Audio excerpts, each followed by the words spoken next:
Oke, Assalamualaikum warahmatullahi wabarakatuh. Perkenalkan nama saya Solihatunisa. Saya merupakan mahasiswa aktif di Kopin University, Prodi Ekonomi Syariah semester 6. Di sini saya akan mempresentasikan atau mereview juga makalah yang sudah saya buat, yaitu judulnya Analisis Komparatif Penerapan Manajemen Risiko pada Bank Umum, BPR, dan Lembaga Jasa Keuangan Non-Bank berdasarkan POJK.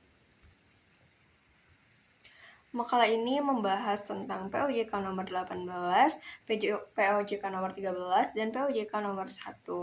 Tujuan dari pembahasan ini adalah mengetahui persamaan, perbedaan, serta implementasi prinsip proporsionalitas dalam penerapan manajemen risiko di sektor jasa keuangan Indonesia. Sektor jasa keuangan memiliki peran penting dalam perekonomian karena menjadi perantara pihak yang kelebihan dana dan pihak yang membutuhkan dana. Namun, aktivitas lembaga keuangan memiliki tingkat risiko yang tinggi. Ada risiko kredit, risiko operasional, risiko pasar, hingga risiko reputasi. Jika tidak dikelola dengan baik, risiko ini dapat mengganggu stabilitas sistem keuangan nasional. Oleh karena itu, LJK menerbitkan berbagai regulasi manajemen risiko agar lembaga keuangan dapat beroperasi sehat dan aman. Rumusan masalahnya, jadi dalam makalah yang saya buat itu ada 3 rumusan masalah. Apa persamaan utama ketiga POJK terkait manajemen risiko? Yang kedua, apa perbedaan penerapan manajemen risiko pada Bank Umum, BPR, dan LJKNB? Yang ketiga, bagaimana implementasi prinsip proporsionalitas dalam regulasi tersebut? Pembahasan yang pertama itu tuh kayak ketiga regulasi ini memiliki kerangka dasar yang sama, yaitu 4 pilar manajemen risiko yang terdiri dari pengawasan aktif direksi Dewan Komisaris, pastinya ada Dewan Pengawas Syariah karena ini lembaga keuangan syariahnya, dan kebijakan prosedur risiko, serta proses manajemen risiko, sistem pengendalian internal, dan selanjutnya ada selain itu ketiga POJK itu juga memiliki tujuan yang sama, yaitu menjaga stabilitas sistem keuangan, melindungi nasabah, serta meningkatkan tata kelola perusahaan yang baik.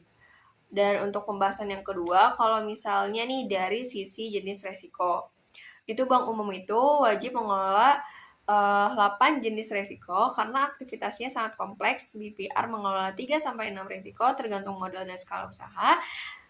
LJKNB memiliki resiko yang berbeda-beda tergantung sektor seperti asuransi atau pembiayaan. Dari struktur organisasi juga, Bank Umum memiliki struktur paling lengkap seperti SKMR, dan Komite Risiko. BPR lebih sederhana, bahkan BPR kecil cukup memiliki satu pejabat risiko. LJKNB bersifat fleksibel sesuai kebutuhan industri. Dan dari sisi aktivitas usaha, Bank Umum memiliki aktivitas paling kompleks. BPR hanya fokus pada kredit mikro, dan LJKNB memiliki variasi tergantung jenis lembaga.